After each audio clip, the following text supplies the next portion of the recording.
today, I'm preaching about a heart on fire, a heart burning for God. Now, this wasn't my original plan. I'm not gonna lie, I get a lot of inspiration from social media, and I was scrolling on Instagram one day, and I saw something that said, if you're waiting on God, do what waiters do and serve. And I was like, that's a bar.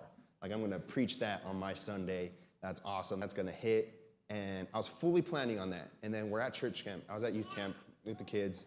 We had this big outdoor worship night on the basketball court up in the mountain. They had a guitar and 2 microphones, and that's it. And they weren't even singing actual songs. We got to just worship God in our own way. There was no lyrics to follow, and it was amazing. Now we're there, and of course, it's youth camp, right? So I want the youth to have their experience. I want them to be praising. I'm gonna pray for them.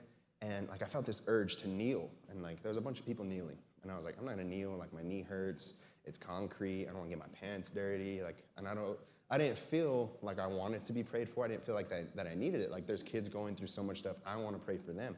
But I just felt it, and I kept wrestling with it, and I was like, you know what, fine. So I walked through this crowd of kids, like, excuse me, trying to squeeze through, and I get to the back, and I kneel down, and I'm just praising God. Hands up, eyes closed, praising God. And I wanna brag on our youth real quick, but the second I kneeled down, I don't know if they just felt it in their hearts or if they were waiting and watching me for the opportunity, but the second I kneeled down, all of the guys that we took to youth camp came and put their hand on my shoulder and started praying for me. And it was super awesome, and I was super proud of them and just like super happy. Like, that's our youth group. God is moving through our kids here at this church, right?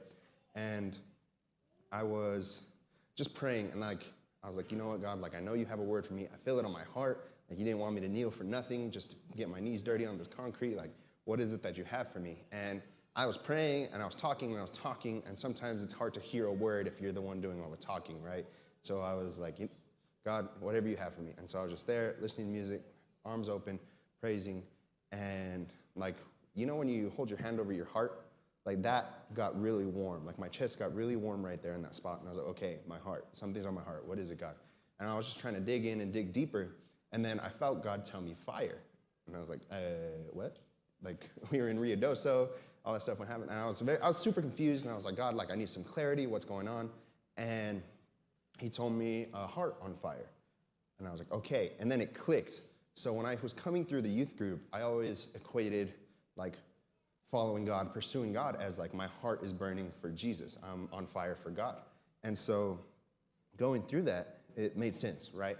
Was, okay, heart on fire. God, I'm on fire for you. And so with that clarity and a lot of prayer and reflection, I was like, this is what God has for this church today.